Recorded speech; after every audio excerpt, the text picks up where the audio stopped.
This is David Hawkins, DHI Enterprises. You know, Photokina is coming up. It's right around the corner, and I've already got my plane ticket, and I'm absolutely going to be there. So I figured now I would take the time to give you guys a preview of what I think are the three, maybe not the three biggest cameras that are going to be there, but the three cameras that are most significant to me. Starting off with the Panasonic GH5. As you all know, the successor to the GH4 is kind of overdue. Panasonic's sort of been flooding the market with cameras lately. You've had the G7, and then you had the GX8, and recently you've had the GX80 slash GX85 slash GX7 Mark II. And a lot of people are expecting the GH5 to combine the best of all those worlds. For example, people are looking for the GH5 to feature the 20 megapixel sensor that came with the GX8, and they also expect it to have the 5-axis in-body stabilization that came with the GX85. And of course, with all that, you expect to see the weather sealing and maybe V-Log as well coming standard in the GH5. And the biggest rumored feature is the 6K video, which, you know, frankly, I would be happy with better 4K video.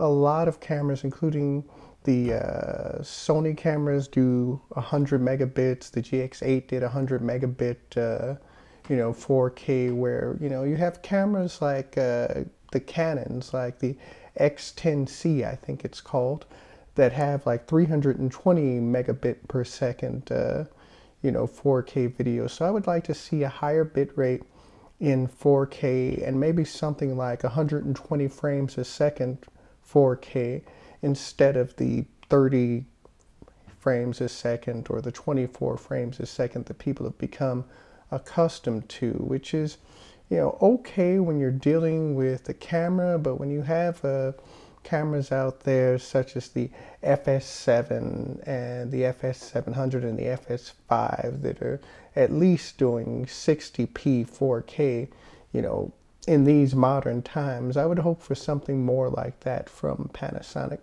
Anyway, it's been a long time coming, the GH5, and I just hope that the successor to the GH4 adds, beefed up features for video. And, to me, 6K isn't really all that important. Be happy to have it, but better 4K would be even better. Next up is the Canon 5D Mark IV. Of course, the biggest feature that everybody expects to be on the 5D Mark IV, something that they've been shying away from even as recently as the Canon 80D, is 4K. I'm sure it'll have 4K. Rumor has it that they're also working on better low light capabilities. And, for me personally, what I would like to see also from their other cameras, their more cinema cameras, would be that 320 megabit a second 4K video, or 320 bits a second, like in general in video, because going back to the 5D Mark II and the 600D and the 60D and all of those cameras, you were really dealing with at best maybe 20 megabits a second, which is, unacceptable in terms of modern video. People really expect to see 100 megabits a second, or, hopefully more, because the more data that you get in the video, the more leeway and flexibility you have with like color grading and editing later. And everybody remembers how great the 5D Mark III was once you put something like Magic Lantern on it. But imagine what you could do with Magic Lantern if you could have 4K raw, 320 megabits a second worth of data. It would be a complete game changer. And if they had switched to 4K early on, if we had a 5D Mark IV around the same time that Sony was putting together the A7R Mark II, then those cameras might not have had the impact that they did. And, at this point, I feel like Canon has to be scrambling to catch up, which isn't really a place that you want to be when you're the market leader.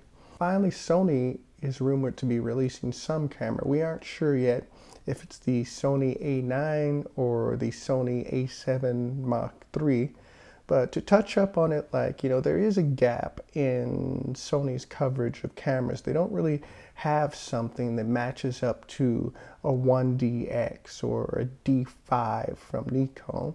So that's what people are looking for the A9 to do, to have a slightly beefier model that's aimed squarely at top-end professionals and not really this prosumer or kind of like indie videographer market, but really a camera that's built to, you know, withstand a lot of punishment and compete favorably against the 1DX and the D5 and those sorts of cameras. And of course, as with all the Sony cameras, you would expect it to have 4K and you would expect it to have S-Log.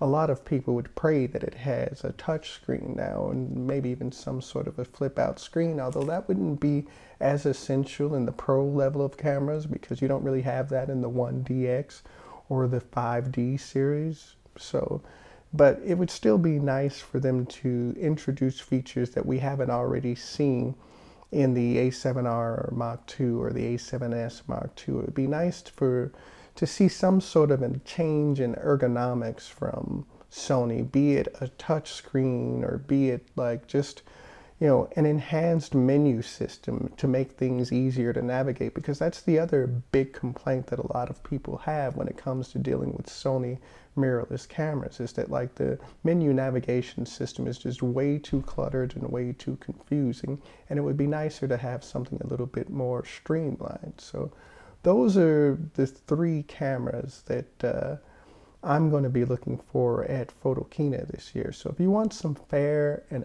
unbiased coverage of what's going on in Photokina, I'll be there all 5 days, and you can check out my channel for updates on what cameras do come out, what features we thought were going to come out, and what actually happens once I get there.